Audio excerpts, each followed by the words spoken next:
Hey, salut à tous et merci de m'accorder votre précieux temps. Bon, comme vous pouvez le voir, je suis dans un décor de salle de sport. Alors oui, ça paraît un peu bizarre, mais ne t'inquiète pas, si tu ne sais pas pourquoi je suis là, je vais tout expliquer avant la vidéo. Bon, pour faire simple, si tu ne me suis pas sur Instagram, tu n'es sûrement pas au courant, mais je poste des photos et des stories de mes entraînements de CrossFit. Oui, je fais du CrossFit dans cette salle justement où on est. Ici, voilà, je me suis déjà peut-être entraîné par là aussi. Bref, en tout cas, si tu n'es pas au courant, je fais du CrossFit 4 à 5 fois par semaine. Et j'en ai jamais parlé sur ma chaîne YouTube, j'en ai parlé sur mon Instagram, mais pas sur ma chaîne YouTube. Et je me suis dit, pourquoi pas, pour une première vidéo, commencer par poser des petites questions à l'une des coachs de ma box de CrossFit pour avoir un peu son ressenti sur ce qu'elle en pense de telle ou telle chose, de tel ou tel complément. Bref, en tout cas, j'ai plein de questions sur mon iPad qui est juste ici. Pour pas oublier, j'en ai noté plein. Allez, c'est parti, je vais lui poser la première question. Bon bah, avant toute chose, je voulais te remercier de participer à cette vidéo parce que quand j'ai proposé le concept, je l'avais proposé à d'autres de la box qui n'ont pas voulu participer. Je dirais pas qui pour pas avoir de problème, mais voilà, je voulais te remercier et puis je sais que c'est pas quelque chose de facile de parler à une caméra et de répondre à des questions. Donc merci d'avoir accepté, ça fait très plaisir. Et ma toute première question, qui est une question ultra compliquée, vraiment, c'est est-ce que tu peux te présenter? Est-ce que tu peux dire un peu ce que tu fais, pourquoi tu es là, ton expérience, en gros, expliquer un peu aux gens qui ne te connaissent pas qu'est-ce que tu fais, quoi. Déjà, je te remercie de m'accueillir sur ta chaîne. Moi aussi, ça me fait plaisir de vivre cette expérience avec toi parce que je n'ai pas forcément l'habitude. Moi, je suis tout le temps dans le coaching, je suis tout le temps avec mes athlètes, etc. Mais être derrière une caméra, c'est la toute première fois que je le fais. Devant, donc, t'as dit derrière la caméra, c'est devant la caméra. Mais c'est pas grave, Non mais allez, on continue, on laisse, on s'en fout. Allez, c'est parti. Donc devant la caméra, pour moi, c'est la première fois et ça se voit, je pense. Du coup, moi, c'est Audrey. Je suis coach sportive depuis plus de 5 ans. Okay. Dans toutes les disciplines, je peux accompagner des athlètes, mais aussi sur des pertes de poids, toutes sortes de coaching. Je suis dans une box de CrossFit depuis 5 ans. J'ai été diplômée il y a 5 ans et ça fait 5 ans que j'y suis, 5 ans que je suis chez moi. Et où je me plais, il n'y a pas de problème là-dessus, c'est pour ça que ça fait 5 ans que je suis là. À côté de ça, du coup, je suis aussi nutritionniste diététicienne. Là, ça fait 2 ans et demi que je suis diplômée là-dedans. Donc, j'ai un BTS en diététique et nutrition et j'ai aussi un master 2. Okay. Donc aussi en nutrition. Et là aussi, pareil, je suis des gens sur différents objectifs. Pas forcément la prise et la perte de poids, parce que le nutritionniste diététicien ne fait pas que ça.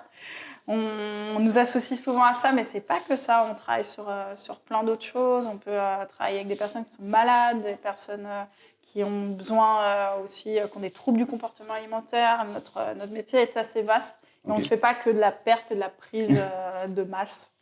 Donc voilà un peu ce que je suis actuellement.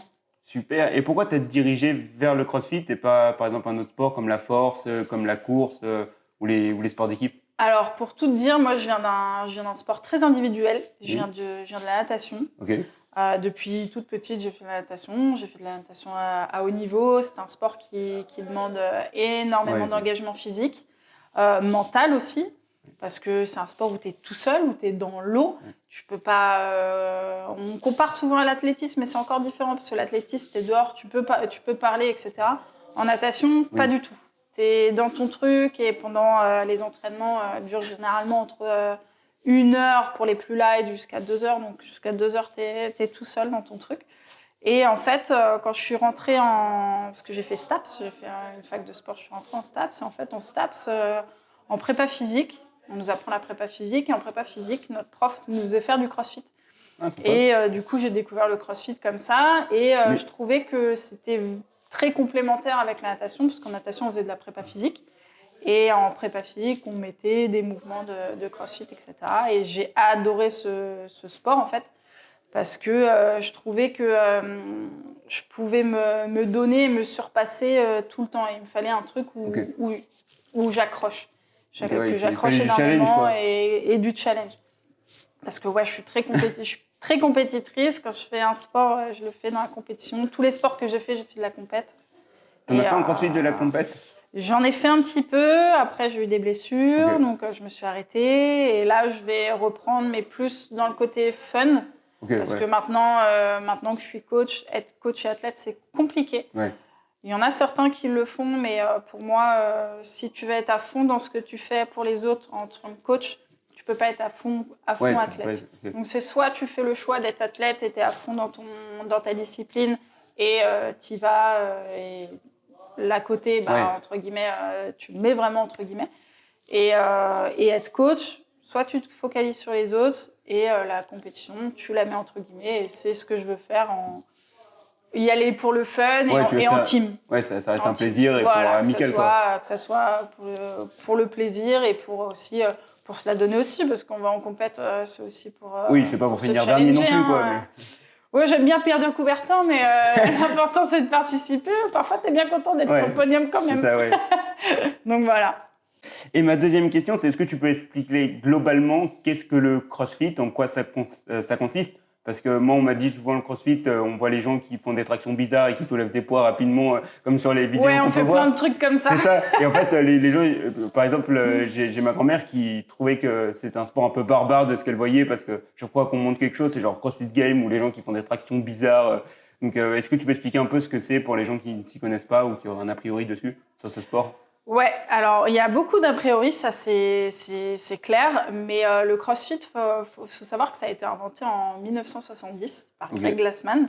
Et du coup, au départ, le CrossFit n'était pas un sport. C'était une préparation physique. C'est devenu un sport parce que ça a été démocratisé et que des compétitions se sont mises en place.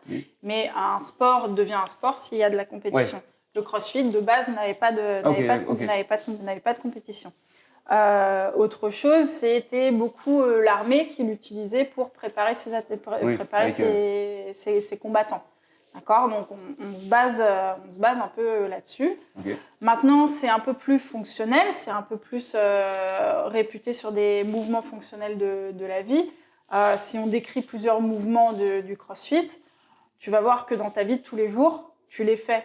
Inconsciemment, tu les fais. Si on vulgarise la chose et que si je te prends un exemple, par exemple, d'un mouvement de CrossFit qui va être le deadlift, en français le soulevé de terre, ça va être le même principe que si tu veux soulever tes deux packs d'eau. Tu vas les attraper, tu vas descendre sur tes appuis et tu vas remonter. Un deadlift, c'est exactement la même chose.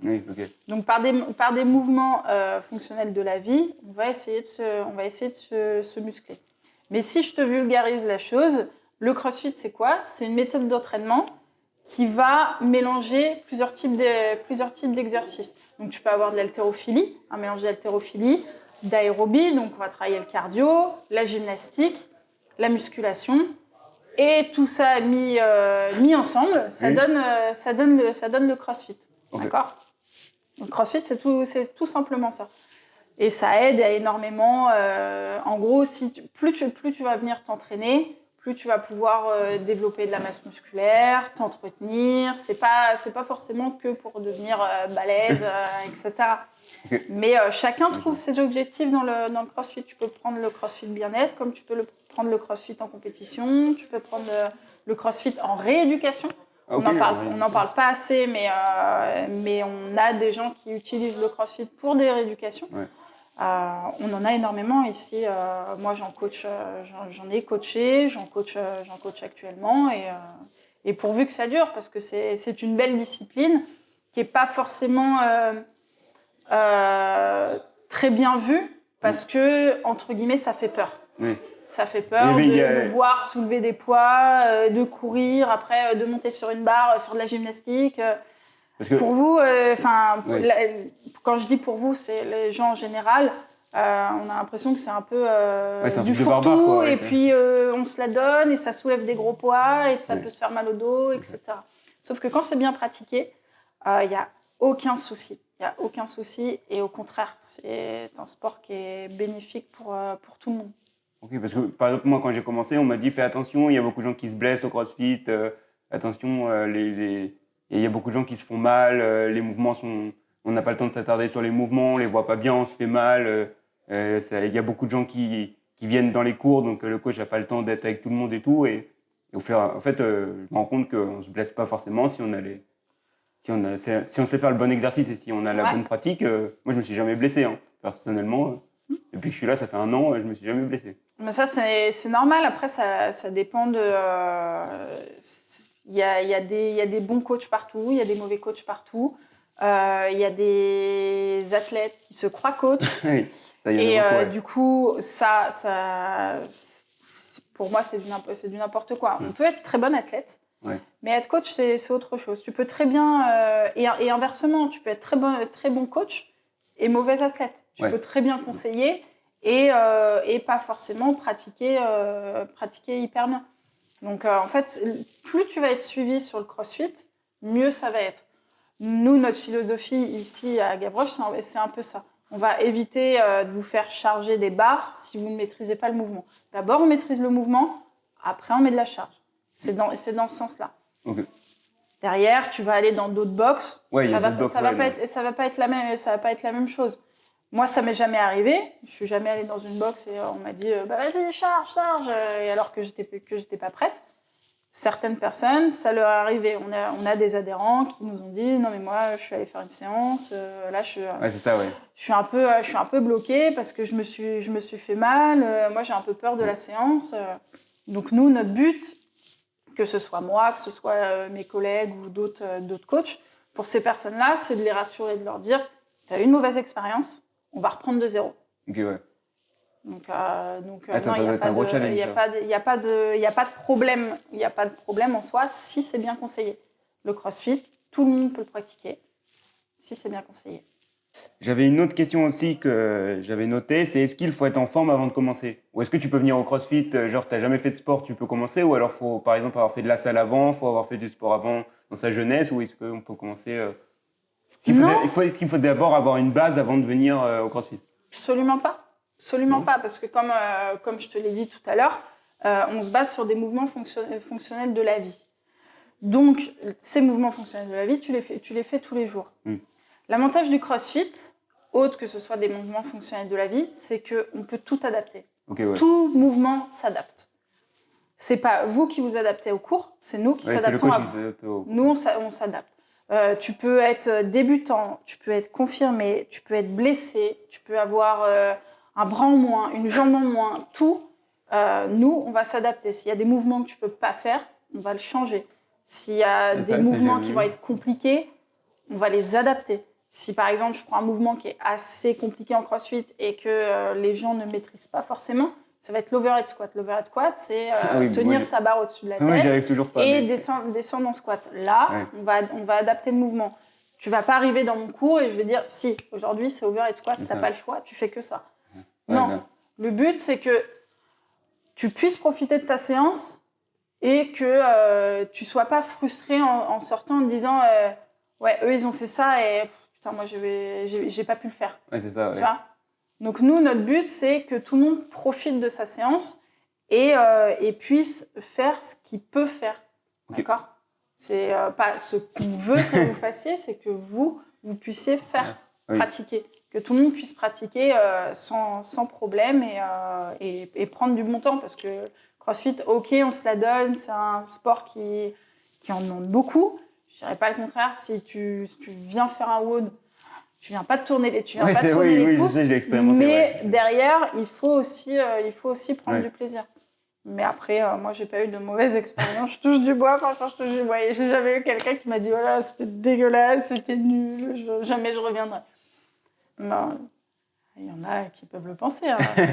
Mais qui l'ont peut-être pas dit. Mais... Voilà, c'est ça. Qui te regardent avec un grand sourire et qui ont qu'une envie, c'est de se barrer. Mais non. Non, dans l'ensemble, tout le monde est satisfait. Et puis, l'avantage du CrossFit, c'est que c'est jamais la même chose. Ouais, ça c'est donc, bien. Ça varie énormément. Tu peux venir un jour où on va travailler la force, le lendemain, on va faire du cardio, on va faire de la gym, on va faire de l'haltéro. En fait, c'est... Ça, c'est ce qui est cool dans le CrossFit. Ouais, c'est un peu... on a l'impression d'être un peu des enfants. Tu vois ce que je veux dire ? C'est que c'est assez ludique pour pas que ce soit rébarbatif. D'où d'autres sports. Moi, j'ai été écurée de la natation parce que compter les carreaux de la piscine, faire des allers-retours tout le temps, à un moment donné, j'aimais bien nager, hein, mais c'est chiant, c'est compliqué. Ouais. Alors que le crossfit, comme je te dis, un jour tu vas faire de la force, un jour tu vas faire de l'haltéro, Ouais, un jour tu vas faire de la gym, sympa, un jour ouais. tu vas faire du cardio, un jour tu vas travailler en équipe. Donc c'est ça qui est plaisant. Ouais, c'est ça qui est, ouais, c'est vrai que c'est ça qui est intéressant parce que moi j'ai fait un peu de salle avant. C'était le lundi tu fais les pecs, le mardi tu fais ça, le mercredi tu fais ça et toutes les semaines tu fais quasiment la même chose. Alors que là je suis content de me dire que par exemple un mardi je vais faire tel exercice et le mardi d'après je vais peut-être pas faire le même exercice et je trouve C'est ça. En fait, il y a une multitude de mouvements. Ouais. Déjà, il y a énormément de mouvements. Et puis, dans un mouvement propre, tu as plusieurs autres mouvements. Donc, tu t'ennuies jamais, quoi. Voilà, tu t'ennuies jamais. Ouais. Alors, je reprends mon petit iPad pour te poser une autre question pour ne pas en oublier. Est-ce que tu pourrais nous parler de la nutrition dans ta pratique sportive? Est-ce que ça a une place importante? Est-ce que tu fais attention? Ou est-ce que tu te dis non, je fais pas attention parce que comme je vais au CrossFit et que c'est très physique, je compte pas mes calories, et puis j'y vais à l'œil et puis on verra bien, quoi. C'est fou parce que c'est un peu la question qu'on me pose tout le temps.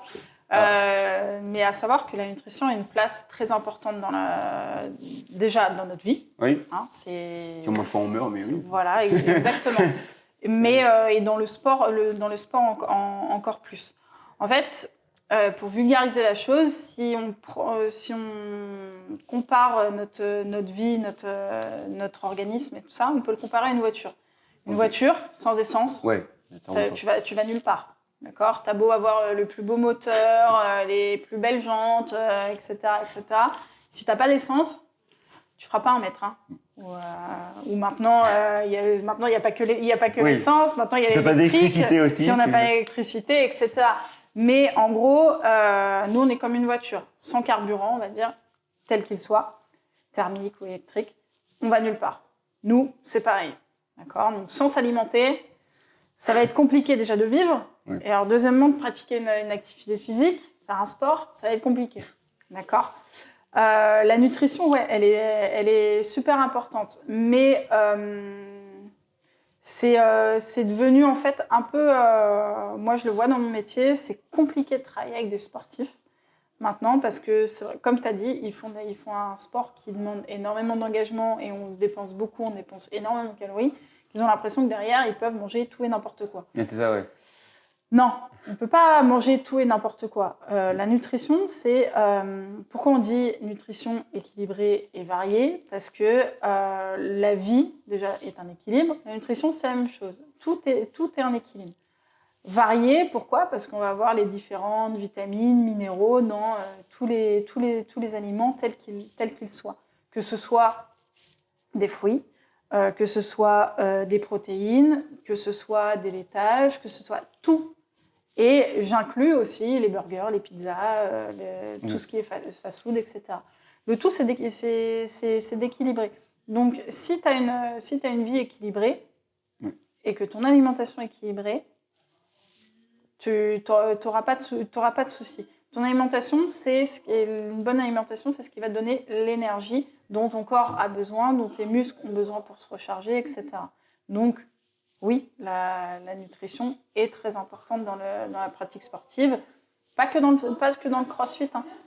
Dans d'autres sports, si on prend des sports un peu plus cool, si tu prends du yoga aussi, il faut bien manger, c'est pas parce qu'on fait un sport cool qu'on n'a pas besoin de se sous-alimenter, etc. Mais non, la nutrition est importante pour tout le monde, Et est-ce que toi, dans ton alimentation, tu fais attention à calculer tout ce que tu manges exactement? Est-ce que tu es là à peser à chaque fois, à dire je mange tant, je mange plus de glucides, plus de protéines? Est-ce que tu fais attention ou est-ce que tu te dis j'en mets dans l'assiette comme ça et puis Alors, c'est pas que j'en mets dans l'assiette comme ça. Avant, j'ai eu des objectifs qui étaient beaucoup plus fixes. J'avais des objectifs au niveau physique, etc. Donc là, en fait, t'es obligé.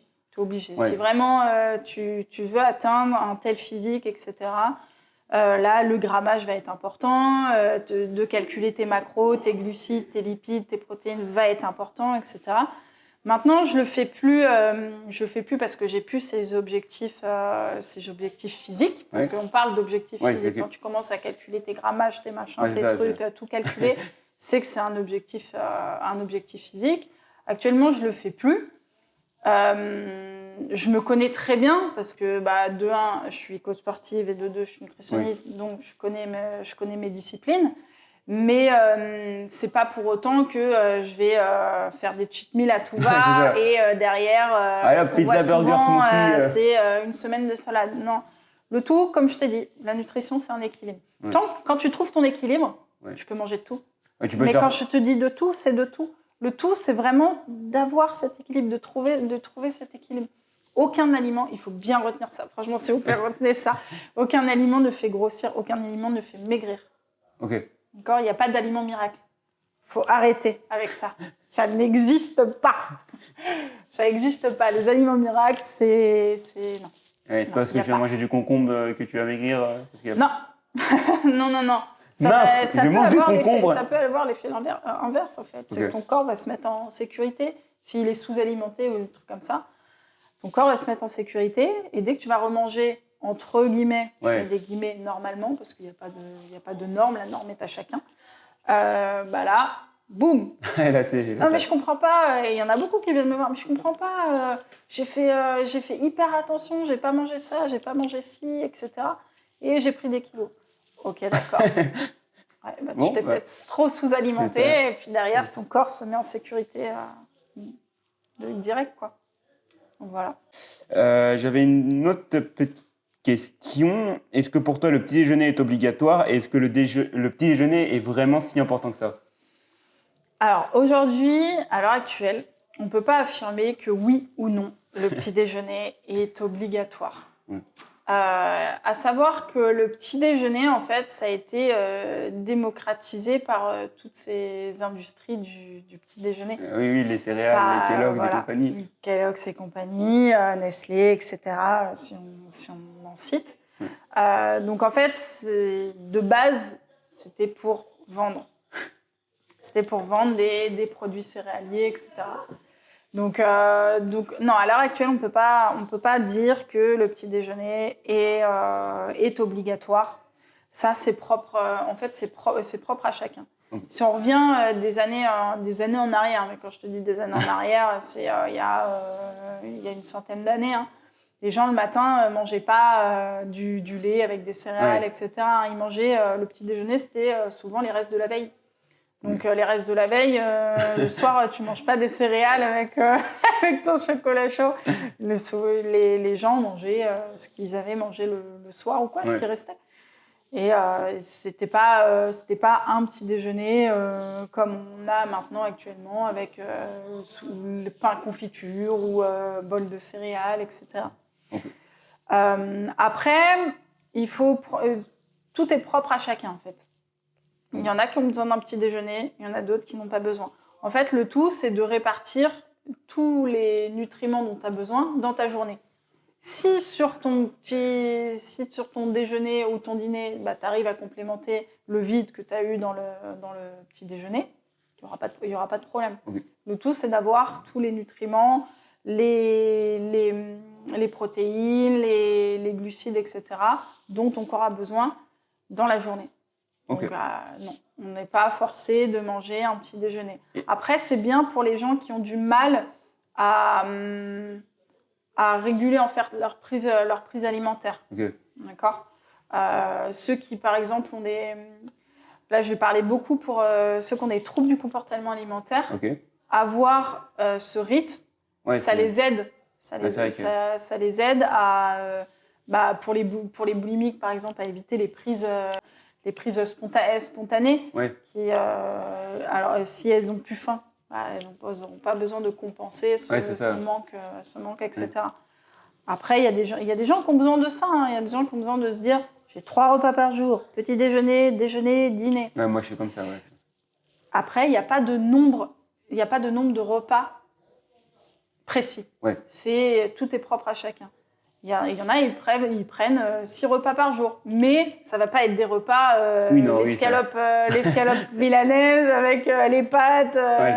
Ça va être des petits repas, des petites portions. Il y en a qui équilibrent. Les personnes qui ont des petits appétits, pour avoir tous les apports dont elles ont besoin, on va préconiser de faire plusieurs repas par jour. Tu vois. Donc ça peut être un petit déjeuner, une collation, le déjeuner, une collation et le dîner. Donc non, il n'y a pas forcément de nombre. Si tu veux faire un repas par jour, tu peux. Hein. Ah oui, là c'est chaud. Hein. Je le conseille pas. Un repas par jour, je le conseille pas. Je le conseille pas du tout. Mais mais après, ouais, non. Si on parle du petit déjeuner, non. Si tu veux pas te prendre de petit déjeuner.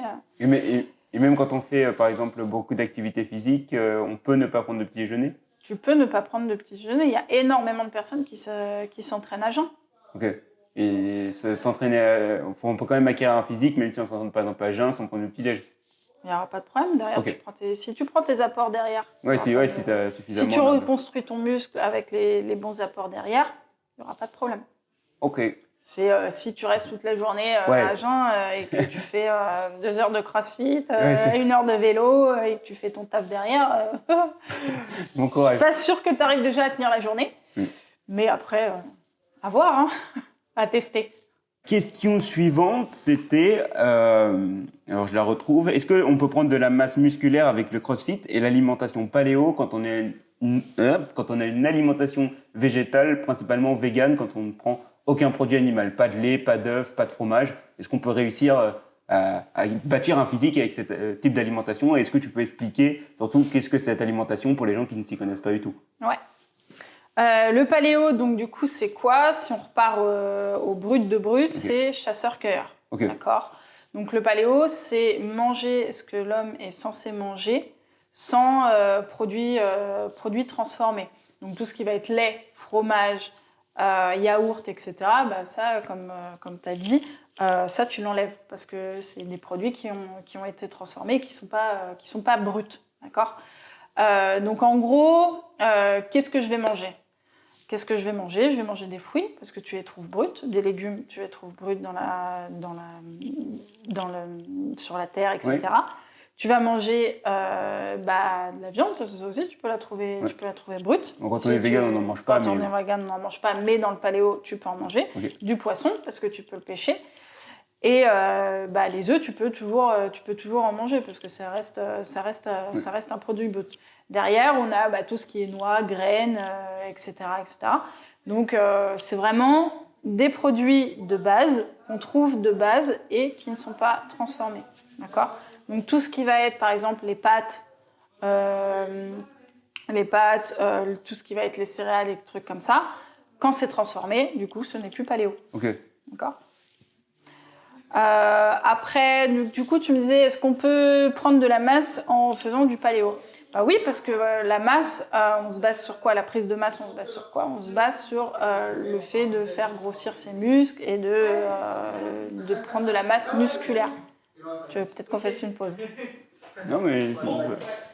Bon, on va Attends, on va juste attendre qu'il soit parti, parce qu'en fait, pour vous expliquer, en fait, dans la vidéo, on tourne dans une salle où il y a vraiment des coachings en même temps, et t'as des gens qui passent à côté de nous. On est une salle de sport, c'est normal qu'il y ait des coachings. Donc c'est pour ça qu'il y a un petit cut par-ci par-là. Il n'y a que moi qui bosse pas ici. Martin, tu peux monter les escaliers, ça m'arrangerait que tu parles moins fort. On est des grandes gueules chez nous. Ouais. Surtout Martin. Bon, je pense que ça ira quand même. Bon, on peut continuer, mais... Ouais. Si tu vois où t'en es fait. Du coup, j'en étais une prise de masse en paléo. Du coup, oui, tu peux prendre de la masse. Ce qui va juste se passer, c'est que tu vas augmenter plus que d'habitude ta prise de protéines. Donc, là, je vais parler en général, pas forcément que pour les véganes, mais ce qu'on appelle les VPO, viande, poisson, œufs. Donc ça, va falloir que tu l'augmentes plus que si tu ne mangeais... entre guillemets, c'était le nouveau mot à la mode, c'est quoi déjà? Flexitarien, ouais, c'est ça, flexitarien. Donc si tu mangeais les autres produits qui vont t'apporter des protéines, donc les yaourts, le fromage, etc., etc. Donc là, tu vas devoir en paléo augmenter ta prise sur de la viande, du poisson, des œufs. Ces produits-là qui t'apportent les protéines et qui vont du coup t'aider à la construction musculaire pour prendre de la masse. Mais ça ne va pas être dérangeant si on augmente énormément les protéines, si on a plus que son apport nécessaire dans la... Alors, Là où ça peut poser problème, c'est que si tu prends énormément de protéines, tu peux avoir des problèmes de reins. Oui, c'est pour ça qu'il faut l'assimiler à tout ce qui va être des glucides, des bons lipides, pour pouvoir du coup contrer cet effet nocif pour les reins. Parce que l'élimination des protéines est très nocive pour les reins. À haute dose. Hein. Oui. Si on en mange normalement, comme tout le monde, jusqu'à 2 grammes par poids de corps, par kilo de poids de corps par jour, c'est pas forcément très grave. Okay. Mais généralement, déjà aller jusqu'à 2 grammes par kilo de poids de corps, ça fait comme ça fait pas mal de prot. Donc normalement, il n'y aura pas de souci. Okay. Mais après, ça dépend de chacun aussi. Hein. Tu as des personnes qui vont être, qui vont être. On n'a pas le même organisme, on est tous différents. Peut-être que toi, tu digères mieux les protéines que moi, et inversement, ça se trouve, personne n'est pareil. Hein. Heureusement que personne. Heureusement, sinon on se ferait chier. Ouais, c'est chiant si on est tous pareils. C'est ça. Alors, j'avais une petite question de quelqu'un qui me suit sur Instagram qui me demande si être dans l'optique d'une perte de poids, est-ce qu'il faut éviter les féculents et absolument compter ses calories si on veut perdre du poids? Alors, pas du tout. Pas du tout. Ce n'est pas du tout une obligation. À savoir que les féculents, même si leur quantité doit être maîtrisée, il ne faut surtout pas les enlever. Okay. Faut surtout pas les enlever. Les féculents, c'est des glucides. Les glucides, c'est ton carburant. Okay. C'est ce qui va t'apporter l'énergie. Donc, si tu les enlèves de ton alimentation, ça va être compliqué de tenir. Ça va être souvent fatigué. Donc, non, on ne les enlève pas. Et ils ont un autre principe aussi, c'est qu'ils favorisent la satiété. Donc, si tu fais un repas où tu ne mets pas forcément de féculents et que ton repas n'est pas forcément complet, tu risques d'avoir derrière des fringales et des envies de manger plus. Okay. Donc non, faut pas les enlever. Mais est-ce que par exemple on pourrait faire un jour où on les coupe et un jour où on en mange? Non, on pourrait pas faire un truc comme ça pour en avoir moins et. En fait, tes féculents, ils vont t'apporter, donc comme je t'ai dit, la satiété. Ils vont réguler tes envies de fringales et ils vont t'apporter de l'énergie. Si tu les enlèves, tu les remets. Si tu les enlèves, tu les remets, ça va faire pic glucidique, j'ai plus d'énergie. Pic glucidique, j'ai plus d'énergie. Et c'est pas forcément très bon. Après, tout dépend aussi. Tu peux le caler avec tes entraînements. Si tu te dis oh là là non, les féculents, il faut surtout pas machin. Ok, vas-y, enlève-les le soir. Je m'en fous. Okay. Si tu veux les enlever le soir, généralement, t'as pas forcément besoin d'énergie le soir. Ce qui se passe, c'est que tu vas pas trop faire d'exercice physique la nuit, à part ceux qui bossent la nuit. Hein. Ouais. Mais le soir, tu vas être en train de chiller devant la télé et puis après, tu vas être couché. Ou lire un livre, mais tu fais pas d'effort physique. Donc le soir, tu n'en as pas forcément besoin. Si tu veux ne pas en manger, il y en a que je sais, je digère mal. Mais ça, c'est le nouveau truc à la mode. On digère tous pareil, c'est juste la qualité des aliments. Mais est-ce que le mythe de manger des féculents le soir, ça va te faire grossir?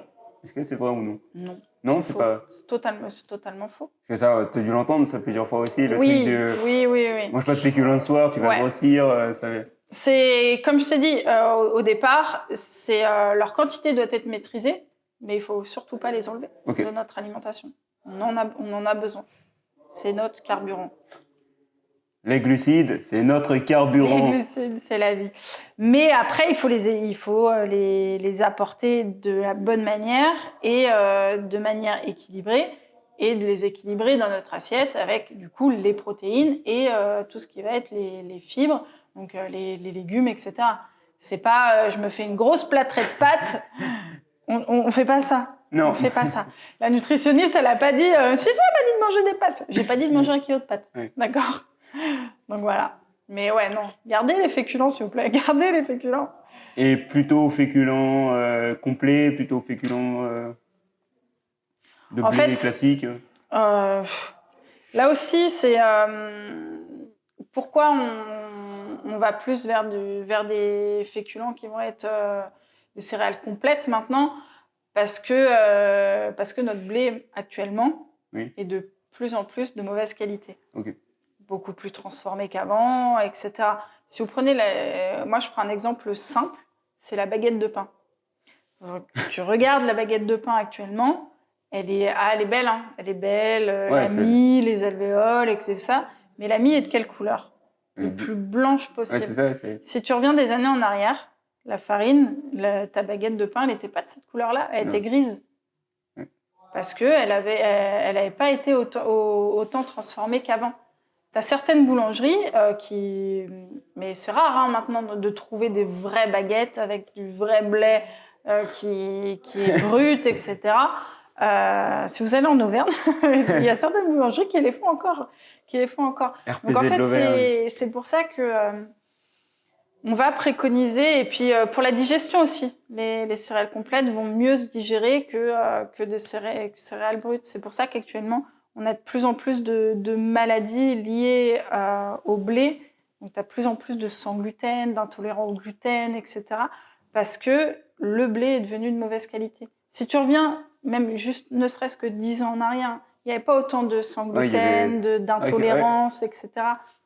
Parce que plus on évolue, et moins il y a de bonnes céréales, malheureusement. Bah, merci pour ta réponse. J'espère que ça pourra en aider certains et ceux qui m'ont posé cette question. Et une deuxième question de quelqu'un qui me suit, qui me demande qu'est-ce que tu penses des sodas, et plus particulièrement les sodas zéro? Alors, le truc de je prends un soda zéro, comme ça je prends pas de calories. Alors, c'est là encore, il y a eu pas mal d'études et je peux pas. C'est un peu comme le petit déjeuner. Je peux pas dire que c'est mauvais, je peux pas dire que c'est bon.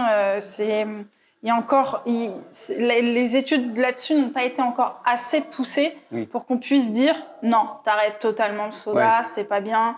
T'arrêtes le soda zéro, c'est encore moins bon, etc. Après, ce qu'il faut retenir, c'est que les sodas zéro se basent sur la même composante que les sodas light. Donc, tout ce qui va être édulcorant, etc. Ouais. D'accord. Quand je disais zéro, je parlais aussi des trucs light. Du light, etc. Donc, en fait, ce qui va se passer, c'est qu'on va enlever le 0 calories et tout ça. Oui. Mais on va garder le goût sucré du soda. Donc, en fait, ce qui va se passer... ça va tromper ton cerveau aussi. Ouais, ça trompe un peu ton cerveau. Ton cerveau a une information, en fait, comme si tu mangeais du sucre, mais t'en manges pas. Donc, du coup, ça va favoriser, en fait, dans ton cerveau, le fait que, oh, c'est bon, c'est sucré, je veux du sucre, je veux encore du sucre. Et ça peut engendrer quelques problèmes. Ça peut, c'est malheureux à dire, mais ça peut engendrer de l'obésité parce que du coup, ton cerveau a enregistré l'information que c'est un produit sucré et le sucre appelle le sucre. Oui. Donc, si tu as une information sucrée, tu vas avoir envie d'informations, de choses sucrées. Autre chose, c'est que quand tu as une mauvaise information comme ça, il y a une hormone qui s'appelle la gréline dans ton cerveau qui développe du coup cet esprit de satiété et du coup de stop de sucre. Là, vu que c'est une mauvaise information, tu l'as pas. Oui. Elle n'est pas sécrétée.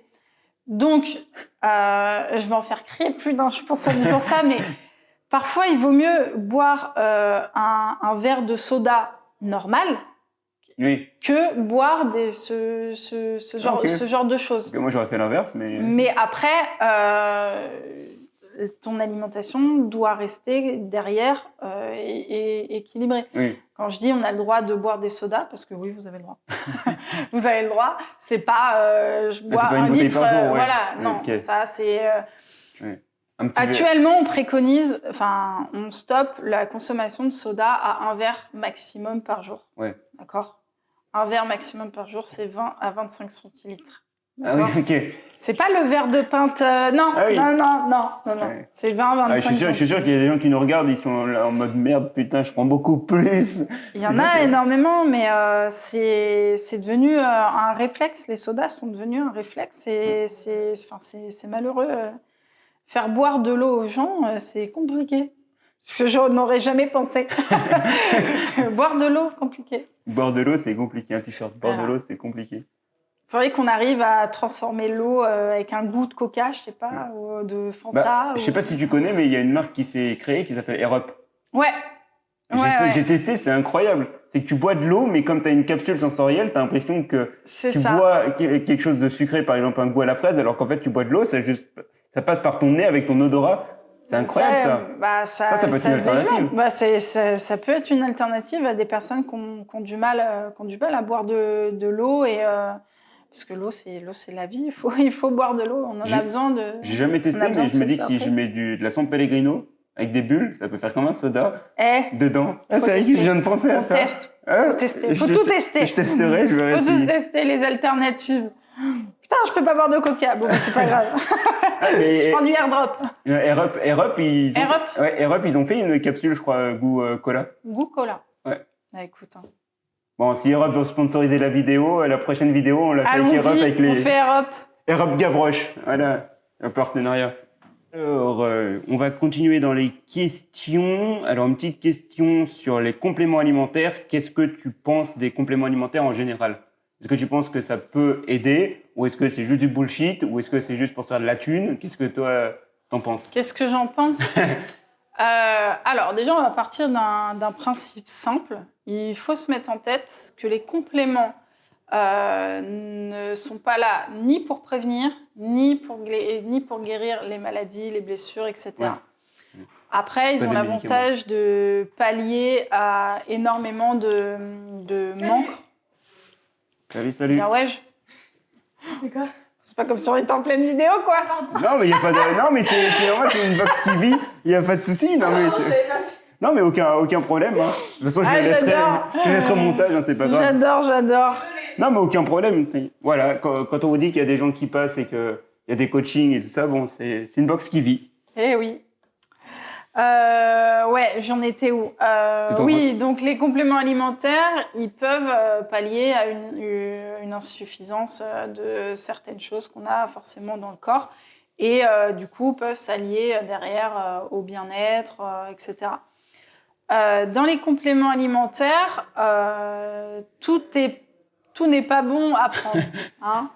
Dans les compléments alimentaires, c'est très très vaste. Ouais. C'est très très vaste. Ça va. D'ailleurs, juste avant qu'on continue sur le complément alimentaire, si vous voulez qu'on fasse une vidéo spécifique aux compléments alimentaires, on pourrait faire ça justement. Je viens d'y penser. Vous me dites en commentaire ce que vous en pensez et comme ça, on pourrait peut-être se refaire une vidéo spéciale complément alimentaire. Spéciale complément alimentaire. Je vous présente tous les compléments alimentaires. Ça va durer longtemps. Mais non, il faut retenir que c'est ni pour prévenir, ni pour guérir. Donc, non, on ne prend pas des compléments alimentaires pour guérir de quelque chose. Hein. C'est pour pallier à un manque. Mais par exemple, j'ai cru comprendre qu'il y a des compléments qui pouvaient aider aux articulations. Est-ce que ça peut pas être pour guérir justement si tu as un problème articulaire ou des choses comme ça ?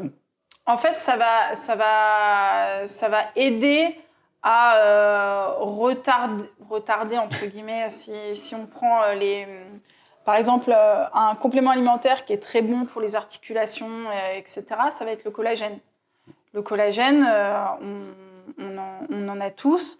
Le problème c'est qu'on n'en développe pas assez, notre corps n'en développe pas assez, donc un supplément en collagène peut aider, d'accord.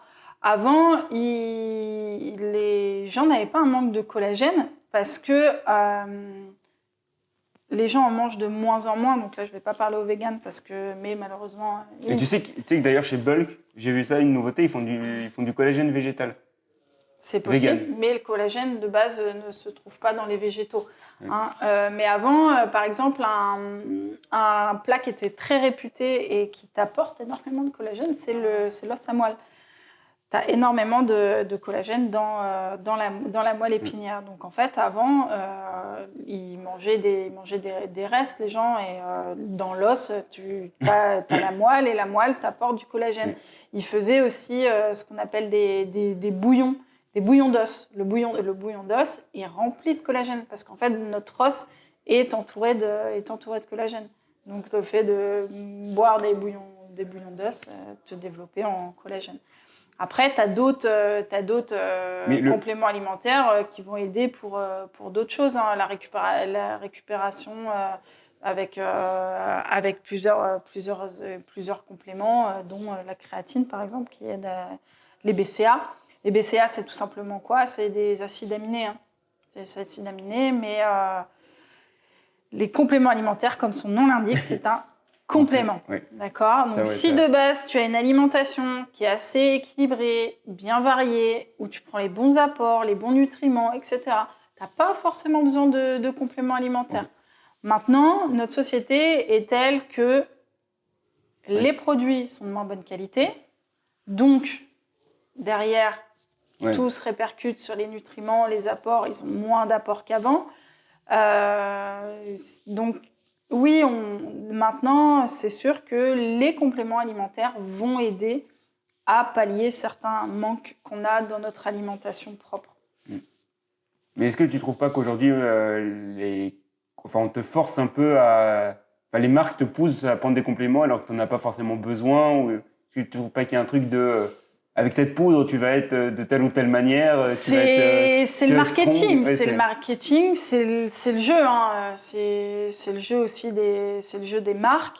Après, pour certaines personnes, les compléments alimentaires vont être bénéfiques.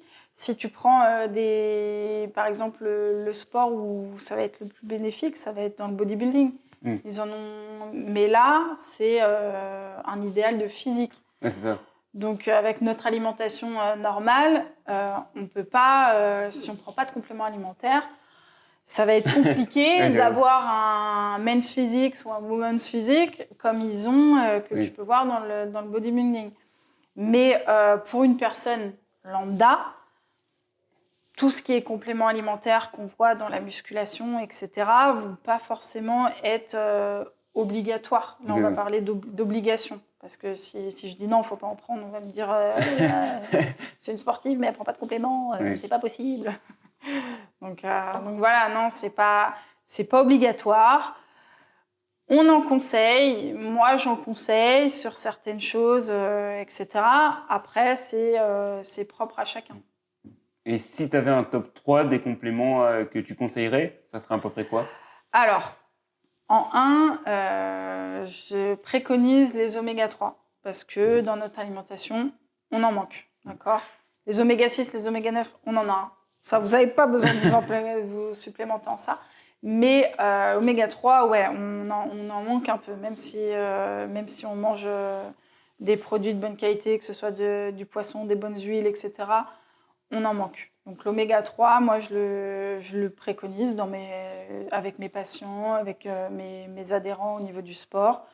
Quand on me demande, ouais, l'oméga 3. Okay. Après, il y a aussi la vitamine D. Vitamine D, du coup, c'est vrai que... La vitamine D, c'est comme se prendre le soleil directement sur la peau, c'est ça? Exactement. Donc, c'est sûr que chez nous, le soleil, il n'est pas forcément là. Dans la région parisienne, le soleil, il n'est pas là. Exactement, et d'autant plus en hiver. Ouais. D'autant plus en hiver où on n'en a pas des masses. Hein. On n'en a pas des masses et du coup, puis on le voit avec notre peau, on devient un peu plus blanc, etc. Donc la vitamine D aide vachement pour ça. Elle t'apporte comme son nom l'indique, des vitamines, hein, mais aussi donc du coup de l'énergie. Ça va être sécréter énormément de choses. Et en 3, les multivitamines. Multivitamines, ça t'apporte toutes les vitamines dont tu manques dans ton alimentation. Donc, dans mon top 3, si je devais en avoir 3, je mettrais l'oméga 3, les vitamines D et les multivitamines qui vont t'apporter aussi vitamine B6, B12, dont on manque beaucoup dans l'alimentation. Le zinc, le fer, le magnésium. Le zinc, fer, magnésium, tout ce qu'il y a dedans, quoi. Super, merci pour ta réponse. Et la deuxième qui est aussi en rapport avec les compléments, c'est comment s'y retrouver dans la multitude de compléments. Est-ce que tu aurais des petits conseils pour s'y retrouver Parce que par exemple, on peut prendre un complément et on peut l'avoir décliné en plein de catégories. Comment faire quand on ne s'y connaît pas pour s'y retrouver? Alors, le mieux, Internet, notre plus grand ennemi là-dessus, surtout sur des trucs de santé comme ça. Faut faut aller se conseiller auprès de professionnels. Il y a des bonnes marques, comme il y a des marques qui ne vont pas être forcément bonnes, etc. Donc, les pharmaciens sont très bien documentés là-dessus. Moi, en tant que diététicienne nutritionniste, je vais bien vous conseiller là-dessus. Après, tout est question aussi de posologie, de dosage au niveau de certains compléments alimentaires. Donc, d'abord se renseigner, arrêter Insta qui vous dit « prends ça ». Ouais, c'est ça. Non, ils ne sont pas forcément pros. Prends ça et tu auras ça. Non, oui. Ce serait tellement simple, mais une pilule magique, mais moi je serais contente. Ouais, c'est ça. Je serais heureuse. Tu prends une pilule par jour et tu as le physique que tu veux. Ouais. Trop bien. Mais non, ça ne fonctionne pas comme ça, malheureusement. Dommage. Dommage, hein. Ouais, c'est ça. Je me dis, tu prends une pilule, tu gagnes 15 cm de tour de bras, t'es content, quoi. Et non. Bon, après, tu peux, hein. Oui, tu peux. Ça s'appelle du dopage. Oui, la sauce magique. Et là, il faut que tu aies un bon pharmacien. Oui, tu as un bon pharmacien et un bon banquier. Ouais, parce que ça coûte plutôt mal. Oui, j'ai des amis qui sont de dopage, par mois, c'est entre 1500... 2005, 3000 pour les... C'est ça, j'ai un ami qui fait des préparations de culturisme, il est là-dedans. Ouais. Et heureusement que derrière, tu as les marques de compléments pour aider à financer, parce que sinon... Mais bon, la sauce magique, c'est pas à prendre. Hein. Non, jamais. Et dans le crossfit, ça sert à rien, de la sauce magique. Dans le crossfit, ça sert à rien. Enfin, ça serait bête d'en prendre, Moi, quoi. Il y en a qui vont peut-être dire en commentaire, oui, mais c'est une rageuse, etc. Moi, je pars du fait où, maintenant... Trouvez-moi un sport où il n'y a pas de dopage. Ouais. C'est tout. Peut-être la pétanque, non? Et encore. Tu crois que le pastis et le Ricard, c'est du dopage ou pas? Peut-être. Il s'hydrate. Peut-être tu fais pastis booster. Peut-être que tu fais un truc... Il faut essayer. Bon. Tout essayer. On arrive presque à la fin des questions. D'ailleurs, si vous voulez que je refasse des vidéos avec Audrey sur un autre sujet, n'hésitez pas à me le dire en commentaire, ça peut être sympa. Ma question, c'était, pour continuer sur les compléments, la consommation de compléments alimentaires est-elle dangereuse pour la santé? Ça peut l'être, parce que si on est en surdosage, même si les vitamines, les nutriments et tout ça sont bons pour la santé, si on est en surdosage, ça va être néfaste. Par exemple, la vitamine C, en surconsommation, va être très nocive pour les reins. Okay. D'accord. Le bêta-carotène, ça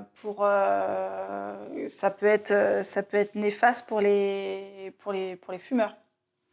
Il y a plein de... Ça, je ne sais pas du tout, je fume pas. Ouais, mais... c'est bien de le savoir aussi pour les gens qui regardent. C'est à savoir, mais la surconsommation de compléments alimentaires n'est pas forcément très très bonne. Mais est-ce que si on respecte les dosages, il n'y aura pas de problème. Il n'y aura pas de problème, non? Non. Il n'y a jamais un complément que... Après, il y a des personnes à qui il peut arriver quelque chose. Hein. Oui. Je n'ai pas le pourcentage de problèmes derrière, mais oui, sur une personne, sur je ne sais pas combien, peut avoir des risques. Ils ont peut-être trop de vitamines et du coup, le cœur il carbure trop. Ça peut être... Ça peut, en fonction des gens, mais si la posologie, le dosage est respecté, il n'y aura pas de problème. Ouais, ça c'est bon à savoir parce que moi, on m'avait envoyé un message me disant que la personne avait commencé les compléments alimentaires et que sa mère pensait qu'il se dopait parce qu'il prenait de la whey ou il prenait de la protéine en poudre et il pensait direct que sa mère pensait qu'il était dopé. Non. Ça a été très critiqué, tout ce qui est whey, tout ce qui est les compléments alimentaires qu'on prend généralement en sport. Ça a été développé par la musculation et tout ça. Mais c'est pas du dopage. Hein. Ouais. Si on prend la whey, c'est des protéines. Hein. Oui. De base, c'est des protéines. On sera pas comme le d'ailleurs, est-ce que tu sais d'où vient la whey? La whey, en général, c'est du lait, du fromage. Ouais. Enfin, moi, j'en consomme pas de whey. Comment ça a été inventé, en fait, la whey? Est-ce que tu sais d'où ça vient? Je crois à la base, c'est pas du reste de fromage qu'on a pris pour mixer. C'est l'industrie de fromagère avec les restes qui se dit on peut faire quelque chose. Ouais, c'est pas... Donc encore, si on pousse le truc, c'est quelque chose encore de marketing. Moi, quand j'ai commencé à faire du sport, j'étais pas vegan encore et on m'a dit il ne faut pas jeter le petit pellicule sur le yaourt parce qu'en fait, ça sert à rien de prendre des protéines parce que en fait, la protéine en poudre, c'est la petite pellicule que tu as. C'est ça. Un peu ça. Ouais, c'est ça. Mon m'a dit ça. Et... Bon, après, j'ai dit les yaourts, j'en mange plus. Sojasson, oui, mais le reste. J'ai Sojasson ou Alpro Coco. Ce qui est horrible, Alpro Coco, c'est qu'ils les font avec un couvercle qui ne se referme pas. Tu es obligé de commencer le pot, tu dois le finir, sinon ça périme. C'est chiant, ça. Ouais, ça fait pas mal de, pas mal de yaourts. J'adore. L'Alpro Coco, je suis hyper fan. Après, j'avais une question qui concerne un complément qu'on voit souvent partout et que la plupart des gens qui ont pratiqué du sport ont entendu parler, c'est la créatine. Et je voulais te poser la question, que penses-tu de l'utilisation de la créatine et surtout dans le crossfit? Est-ce que tu penses qu'il y a un intérêt ou est-ce qu'il n'y a pas d'intérêt à en prendre? Alors, la créatine... je te laisse répondre. C'est un complément alimentaire qu'on retrouve déjà de base dans notre alimentation. Oui. À savoir que créatine vient du mot créas. Oui. Et créas veut dire viande. Ok. D'accord. Donc en fait, la créatine, on en retrouve dans notre alimentation. Donc on va retrouver beaucoup dans tout ce qui va être viande, poisson. Par exemple, dans la viande rouge, tu as sur 1 kilo, tu as 5 grammes de créatine. Donc pourquoi on en prend généralement en poudre? C'est que tu ne dois pas bouffer 1 kilo de viande pour avoir 5 grammes de créatine. Et généralement, la posologie de base, c'est entre 2 et 4-5 grammes par jour. Ça dépend de tes objectifs physiques. Moi, personnellement, j'en prends parce que je ne mange pas de viande. Ouais. Du coup, vu que tu as ce manque, vu que la créatine vient de la viande et que tu ne manges pas de viande, bien sûr, c'est un bon complément. Après, la créatine, donc ça peut aider du coup à la prise de masse quand on en manque, vu que quand il y en a qui ne mangent pas de viande ou qui ne mangent pas assez de protéines, etc. Ils peuvent du coup avec la créatine avoir ce complément. Après, ça aide aussi pour la récupération. Okay. C'est plutôt bénéfique pour les sports qui vont être avec effort intense et court. Oui. Donc, pour le CrossFit, c'est un peu ce qu'on a. Hein. Oui. C'est un peu ce qu'on a. L'intensité est haute, le temps de travail est court. Après, tout dépend de ce qu'on fait comme type d'entraînement, etc. Mais je ne vais pas critiquer la créatine. Je n'en prends pas parce que moi, dans mon alimentation de tous les jours, j'en ai assez. Oui, okay. J'en ai pas forcément besoin parce que, à savoir que si vous prenez trop de créatine, étant donné que ça développe la prise de masse et la prise de masse musculaire, il y a des chances de grossir. Okay. De prise de poids parce que ça supplémente, donc du coup derrière qui dit supplément dit plus, qui dit plus dit prise de poids, prise de masse. Donc si c'est mal régulé, si c'est mal pris, c'est comme tous les autres compléments alimentaires, ça va pas forcément être bon. Mais la créatine est plutôt... je critiquerais pas la créatine si j'étais dans une optique de prise de masse. Derrière, j'en prendrais. Ok. Et est-ce que tu penses que ça a une réelle vraiment utilité avec le CrossFit? Parce que si c'est pour prendre de la masse, vu qu'au CrossFit, il y a beaucoup de cardio et qu'on élimine énormément, est-ce que le fait de prendre de la créatine, c'est pas contre-productif avec le CrossFit où on fait beaucoup de cardio et on élimine énormément de calories? Non, parce que du coup, ça va pallier à ce que tu vas retirer. Et si généralement, la créatine, soit on la complémente avec de la whey, soit on la complémente avec des BCA. Et du coup, elle aide à énormément de choses.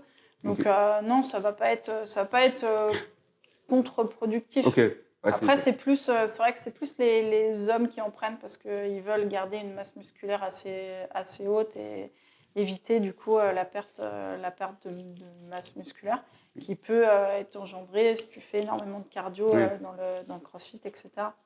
Donc non, ça va pas il n'y aura pas d'effet. C'est pas de l'argent jeté par la fenêtre, quoi. Non, pas forcément.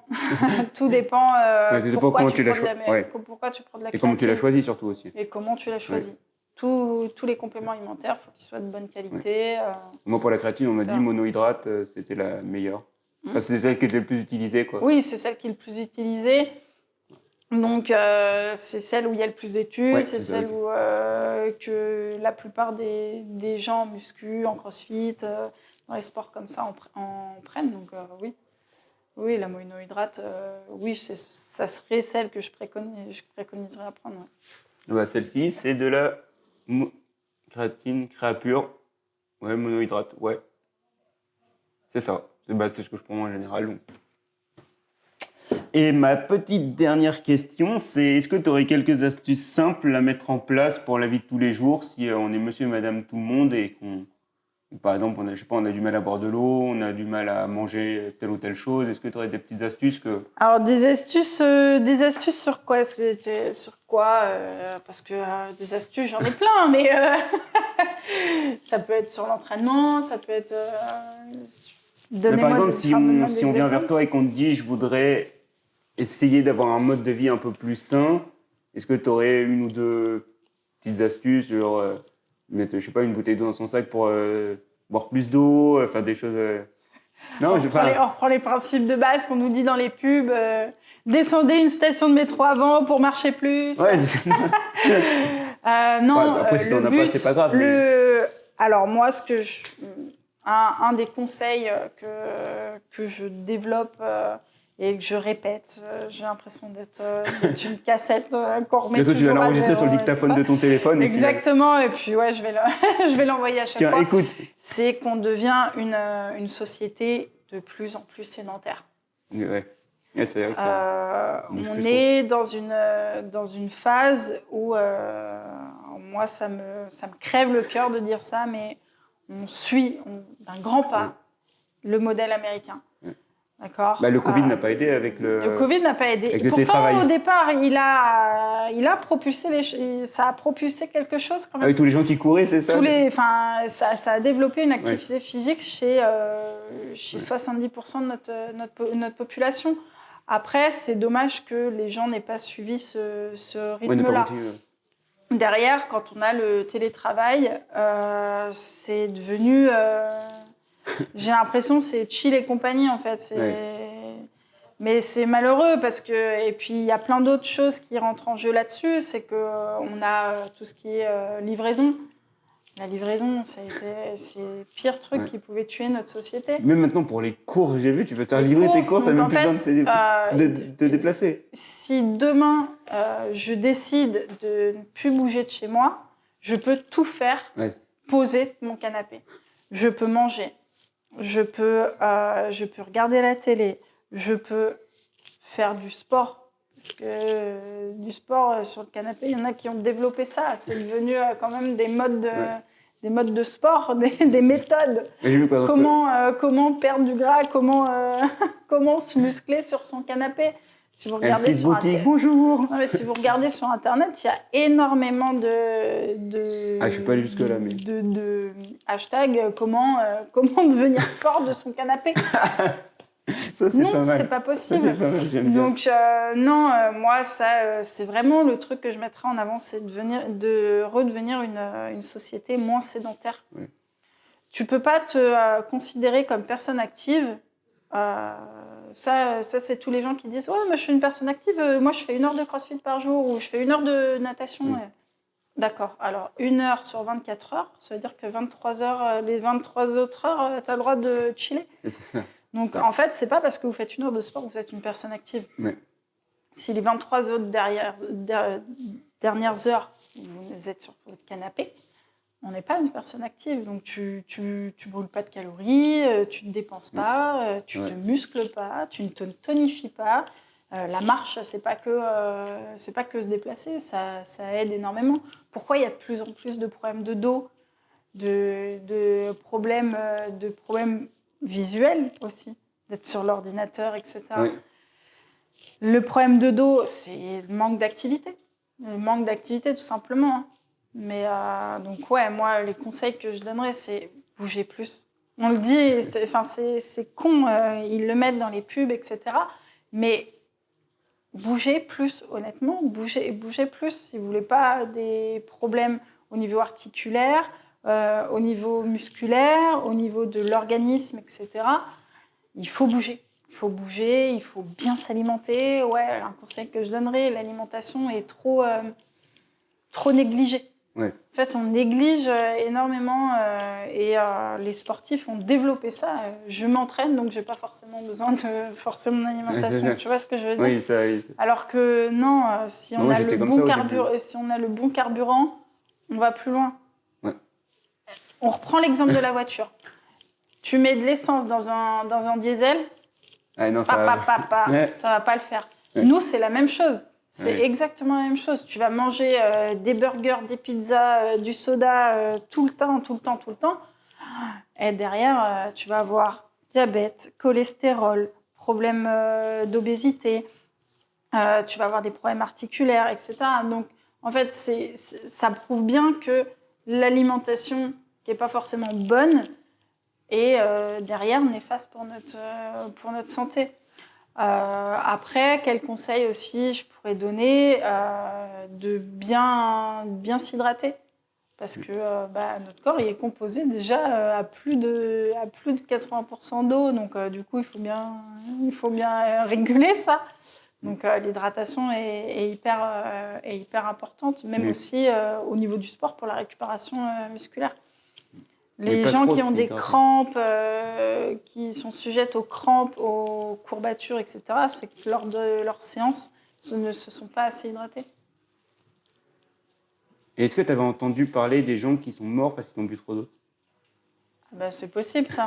Non, j'ai vu ça récemment. Trop d'eau, si tu ne l'évacues pas... c'est ça, les reins ont du mal à l'évacuer. Nos reins, ils peuvent faire beaucoup de choses, hein, mais s'ils sont trop surexploité, il y a un moment, ça sature. Donc, on boit de l'eau, mais généralement, c'est très rare les personnes qui Non, mais j'ai vu, hein. ça m'a fait bizarre de me dire que tu pourrais mourir avec de l'eau, mais bon, c'est quand même bon à savoir, quoi, faut faire attention. Après, tout est relatif. Si tu t'entraînes beaucoup, tu dépenses de l'eau, tu transpires. Quand on va aux toilettes, le fait d'uriner, on évacue de l'eau, donc on a besoin de s'hydrater. Après, c'est entre 1 litre et tu peux aller, franchement, si tu t'entraînes beaucoup, si tu bois 4 litres, ça va pas te tuer. Hein. Okay, possible. Donc non, il n'y a pas de risque normalement pour une personne morte. Je vais pas mourir, de boire de l'eau. Donc non. Je te remercie beaucoup d'avoir répondu à mes petites questions. J'en ai plus, tu veux vérifier. Mais avec grand plaisir. Et puis avec grand plaisir, je reviendrai sur ta chaîne, si vous avez des idées de vidéos, mettez-les en commentaire ou envoyez-moi directement un petit message sur mon compte Instagram.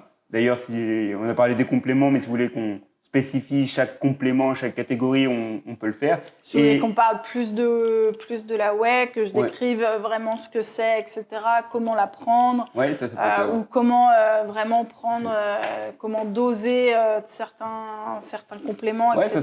Ça peut être ça aussi, je intéressant, peux en discuter.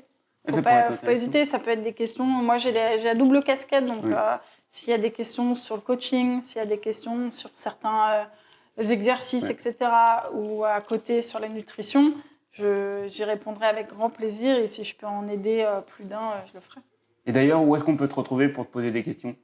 Moi, on peut me retrouver soit à Gavroche Fitness, donc je vous mettrai la description, l'adresse dans la description, comme ça sera plus simple. Exactement, je suis coach là-bas, et sinon je suis sur Instagram. Et aussi par mail, sur Facebook, etc. Ok, je mettrai toutes tous mes coordonnées. Oui, c'est ça, en description, directement, comme ça les gens Il n'y a pas de iront voir. souci, je réponds avec grand plaisir. Parce que peut-être que je vais recevoir des questions qui pourraient être intéressantes pour d'autres vidéos. Ouais, même pour des suivis, pour des programmations, pour des suivis, que ce soit en diététique, en sport, en programmation diverses et variées. Je ne travaille pas que dans le CrossFit. Je coach en CrossFit, mais je ne travaille pas qu'avec ça. Je travaille avec des athlètes. Quand je parle athlète, vraiment athlétisme. Des marathoniens, des gens qui font des préparations. Là, je suis une personne en alimentation qui prépare un 80 km. Wow, avec 80 km. Donc là aussi, la nutrition est importante. Ouais. C'est tout autre chose. C'est ni une perte de poids, ni une prise de masse. C'est comment bien s'alimenter pour 80 km. Là aussi, c'est plus poussé. Donc, donc, je suis énormément de personnes dans différents domaines. Ça pourrait être intéressant de peut-être faire une vidéo où si tu veux bien, avec la personne que tu coaches pour savoir avoir une préparation qui est différente du CrossFit, ça pourrait être hyper intéressant. Ouais.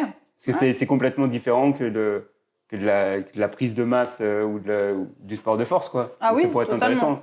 Voilà, on trouve des petits concepts comme ça en fin de vidéo, mais pourquoi pas. En tout cas, je te remercie grandement d'être passé et puis n'hésitez pas à la suivre sur ses réseaux sociaux ou la contacter si vous avez besoin. Et puis moi, je vais aller m'entraîner maintenant. C'est parti. Allez, on y va, c'est parti.